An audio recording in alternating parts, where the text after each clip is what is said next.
Maranatha, Tuhan Yesus segera datang. Saya Wanda Dumais dari BIC Sydney, Australia. Saudara yang dikasihi Tuhan, saya ingin memberitahu kepada Anda fakta-fakta eskatologis. Sebelumnya saya ingin menjelaskan kepada Anda atau sedikit memberitahu eskatologis itu adalah sebuah studi atau sebuah pelajaran yang berbicara atau membahas mengenai hari-hari terakhir. Nah, fakta-fakta eskatologis itu terjadi seperti ini, bahwa ada yang disebut dengan surga dan ada yang disebut dengan neraka. Nah, ini jelas membedakan bahwa kemana orang-orang nanti sesudah meninggal, sudah ada tempat-tempatnya sendiri, yaitu orang-orang percaya tentu mereka akan pergi ke tempat yang disebut dengan surga itu. Orang-orang yang tidak percaya mereka akan pergi ke tempat yang disebut dengan neraka itu. Kemudian fakta eskatologis lain berbicara tentang adanya dua kematian yang disebut dengan kematian yang pertama, yaitu orang-orang yang semua orang mati di dalam kehidupan ini secara jasmani. Kemudian ada yang disebut dengan kematian yang kedua. Kematian kedua itu adalah orang akan terpisah selama-lamanya bersama dengan Kristus atau terpisah dari Allah selama-lamanya. Apabila orang tidak percaya kepada Tuhan, tidak percaya kepada Yesus, maka mereka akan mengalami dua kali kematian dalam hidupnya. Mereka mengalami kematian secara jasmani, yaitu kematian yang natural, lalu mereka akan mengalami kematian yang rohani, yaitu kematian terpisah selama-lamanya dari Allah. Kemudian ada yang bicara tentang fakta kebangkitan, yaitu dua fakta kebangkitan. Adanya kebangkitan pertama dan adanya juga kebangkitan yang kedua. Saudara, orang-orang percaya akan mengalami bagian dalam kebangkitan yang pertama. Jadi kebangkitan yang pertama ini diberikan untuk orang-orang yang percaya kepada Kristus. Pada saat Kristus datang, yang kedua kali tahap pertama yang dikenal dengan rapture, maka orang-orang yang percaya kepada Kristus akan dibangkitkan dalam kebangkitan yang pertama. Semua orang yang mati, yang sudah mati di luar Kristus, yang tidak percaya kepada Kristus, mereka berada di dalam keadaan di mana mereka tidak mengalami kebangkitan yang pertama. Artinya apa? Mereka akan mengalami kebangkitan nanti, yaitu kebangkitan yang kedua. Nah, ini akan menjelaskan fakta yang berikut. Adanya dua pengadilan, yaitu yang pertama, pengadilan yang diperuntukkan bagi semua orang yang berada di dalam Kristus. Namanya tahta pengadilan Kristus. Lalu pengadilan yang kedua adalah pengadilan yang akan dialami oleh orang-orang yang berada di luar Kristus yang disebut dengan tahta putih yang besar. Nah, saudara yang dikasihi Tuhan, saya akan membacakan ayat-ayat yang berhubungan dengan hal ini. 2 Korintus 5 ayat 10 berkata, sebab kita semua harus menghadap tahta pengadilan Kristus, supaya setiap orang memperoleh apa yang patut diterimanya sesuai dengan apa yang dilakukannya dalam hidupnya ini, baik ataupun jahat. 2 Korintus 5 ayat 10 bicara tentang fakta eskatologis, yaitu tahta pengadilan Kristus yang akan dialami oleh semua orang yang sudah percaya kepada Kristus. Jadi dengarkan kata-kata saya baik-baik. Tahta pengadilan Kristus adalah pengadilan yang akan dialami oleh semua orang yang percaya kepada Kristus. Jadi pada saat di masa depan nanti, di dalam eskatologis, di dalam kekekalan, ada sebuah pengadilan yang disebut dengan tahta pengadilan Kristus. Dan tahta pengadilan ini akan mengadili semua orang yang sudah percaya kepada Kristus. Lalu fakta eskatologis yang kedua, adanya tahta pengadilan yang besar, tahta putih yang besar, yang akan dialami oleh orang-orang yang tidak percaya kepada Kristus. Di dalam Wahyu 20 ayat 11. Lalu aku melihat suatu tahta putih yang besar, dan dia yang duduk di atasnya. Dari hadapannya lah lenyaplah bumi dan langit, dan tidak ditemukan lagi tempatnya. Nah, saudara yang dikasihi Tuhan, fakta pengadilan-pengadilan ini harus memberikan kita sebuah gambaran bahwa Tuhan itu adalah hakim yang adil. Ini menolong kita untuk mengerti bahwa kalau ada Allah hakim yang adil, yang akan menghakimi segala hal, baik orang percaya maupun orang yang tidak percaya, maka sebenarnya setiap orang harus hidup dengan takut akan Tuhan.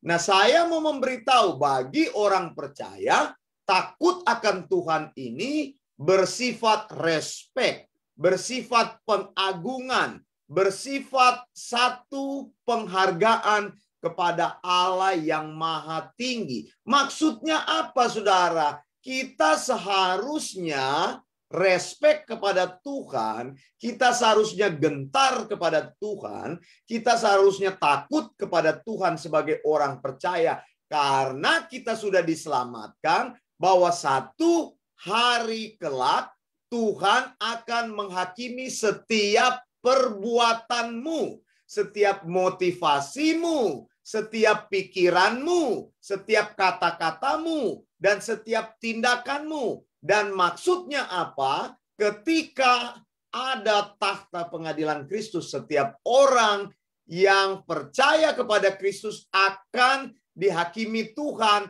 dan ditanyakan Tuhan apa yang sudah dia lakukan di bumi ini untuk Tuhan.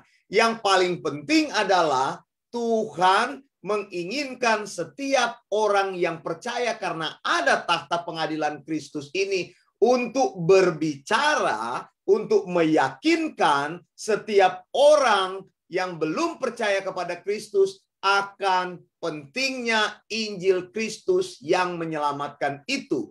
Maksudnya apa, saudara? Orang percaya yang sudah datang kepada Kristus, yang sudah menerima kasih karunia Kristus, yang sudah mengenal penebusan Kristus, yang sudah melihat salib Kristus menebus hidupnya dan meyakini Yesus sebagai Tuhan dan juru selamatnya. Seharusnya kita mempunyai hati dan mempunyai sebuah motivasi bahwa kita harus melayani Tuhan di dalam hidup ini, berusaha meyakinkan orang lain, membawa orang lain yang belum kenal kepada Kristus, mereka harus mengenal Kristus, membawa orang itu kepada Injil. Mengapa, saudara? Karena tadi saya sudah memberitahu bagian kedua dari eskatologis tadi, selain ada tahta pengadilan Kristus bagi orang percaya, ada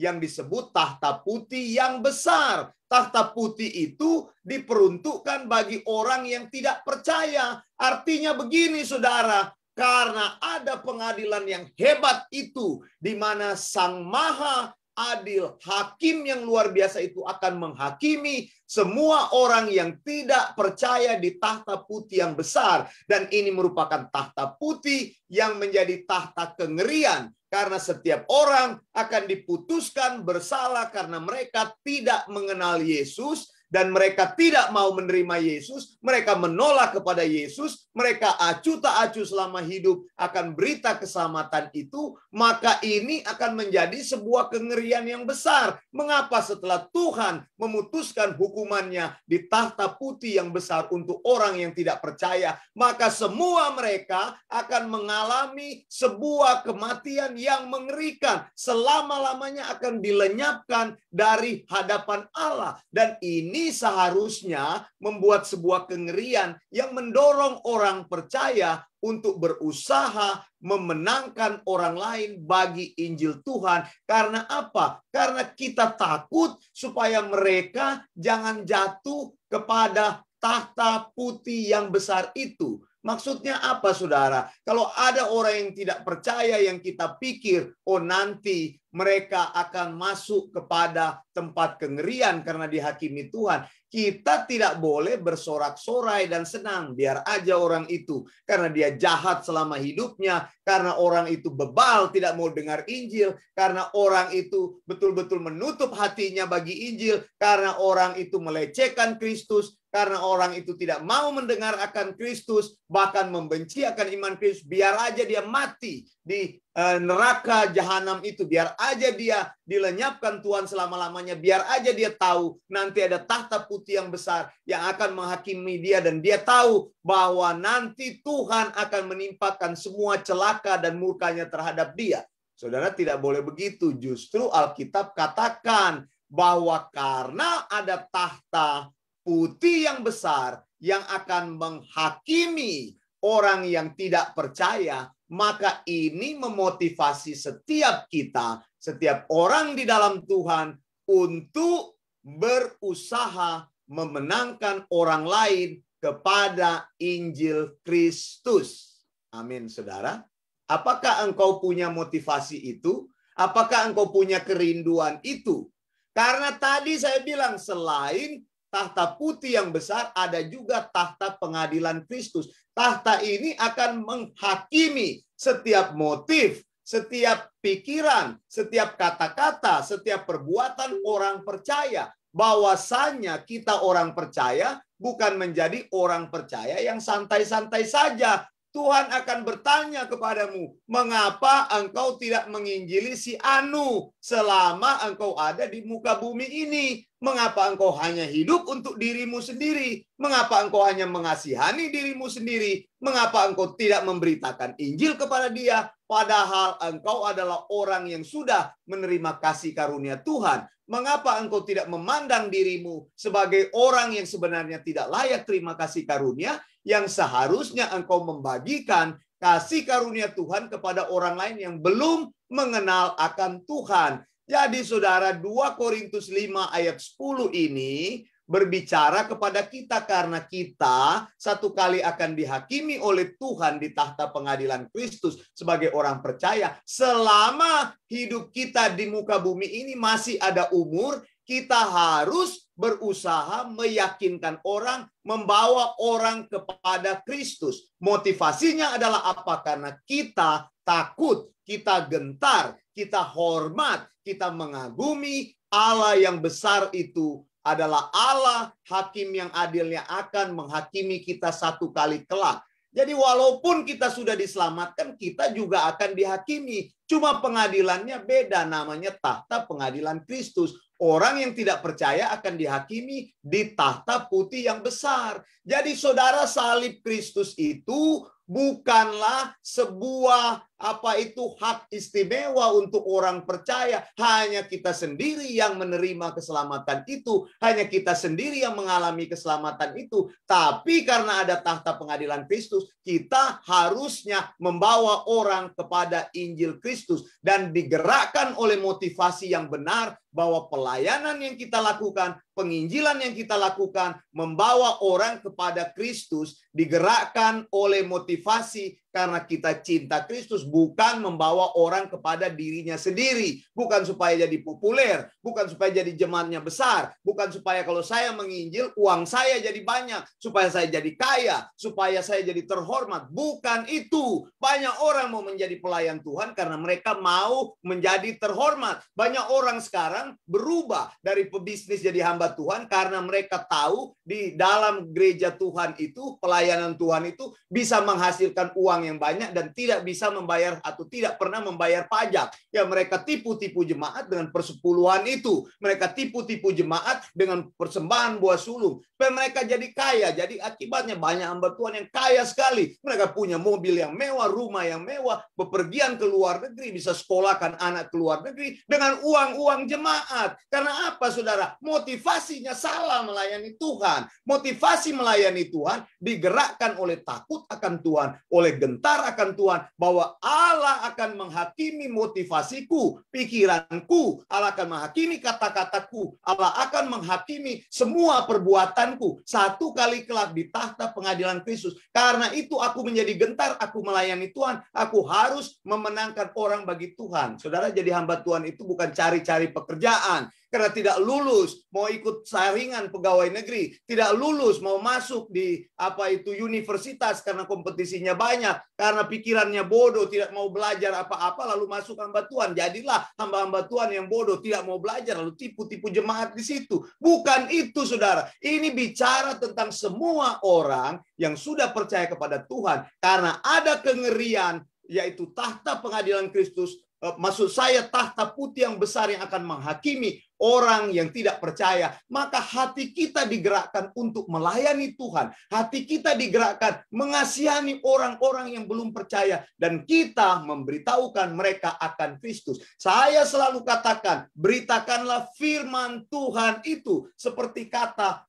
Paulus, nasihat Paulus kepada Timotius dalam 2 Timotius 4. Ayat yang kedua, beritakanlah firman Allah. Dalam bahasa Indonesia kurang begitu jelas, hanya firman saja di situ. Firman Allah maksudnya dalam semua pelayanan kita, harusnya firman Allah yang kita beritakan. Bukan Injil yang tipu-tipu. Bukan Injil yang membuat orang itu terpercaya atau terperdaya dengan janji-janji palsu. Bukan, saudara. Ini yang memotivasi kita adalah tahta pengadilan Kristus. Ingat baik-baik. Kita takut kepada Tuhan karena kita akan menghadap tahta pengadilan Kristus. Saya mau katakan, engkau harus berusaha memenangkan orang bagi Tuhan. Karena Tuhan menuntut itu daripada kita semua. Pertanyaannya, sudah berapa engkau berbicara, sudah berapa kali engkau bicara tentang Injil kepada orang yang belum percaya? Selama hidupmu di dunia ini, entah engkau 50 tahun sekarang, 55 tahun sekarang,